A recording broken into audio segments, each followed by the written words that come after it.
and given to us through appropriation by the National Assembly must be used prudently and for the purpose for which they have been raised.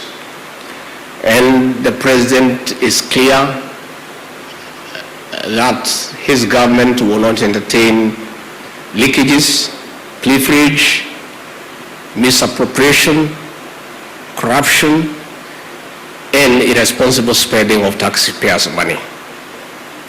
As early as this morning in his opening remarks, as he was chairing cabinet, once more he has reminded his members of the executive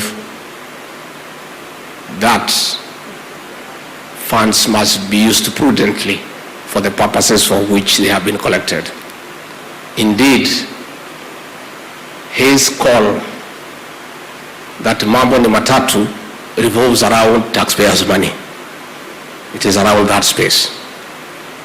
Number two, I also want to assure the taxpayers present here and the rest of the country, and indeed the people of Kenya, that there has been a debate about visits by the President out of the country, where some critics, for being ignorant and not having proper facts, thinks and advances an argument that funds are not being used prudently. I want to assure the taxpayers and the people of Kenya that every journey that has been planned for the President outside the country is carefully planned and has an economic gain to the people of Kenya. And the President travels because there is a gap.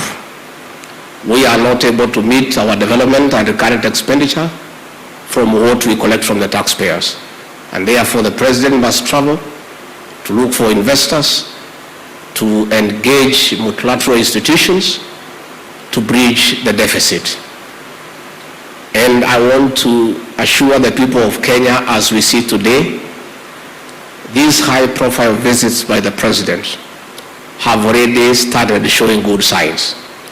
And it's also important that we tell the people of this country, for every visit the President has made to another country, another President or Prime Minister has also come to Kenya, because this is reciprocal diplomacy. And as we speak today, because of anchoring the country properly in the international stage, Kenya is now the destination of choice for investors and for tourists. And coming from the COVID challenge, where our tourism sector almost came down, I want today authoritatively to inform the people of Kenya that tourism has picked up for a good turn, and as we speak today, all hotel rooms in Mombasa, in Masai Mara, have been booked up to February next year. So anybody who wants to travel to Mombasa for Christmas and you have not booked your room, you just have to go to your village and relax there with your ancestors.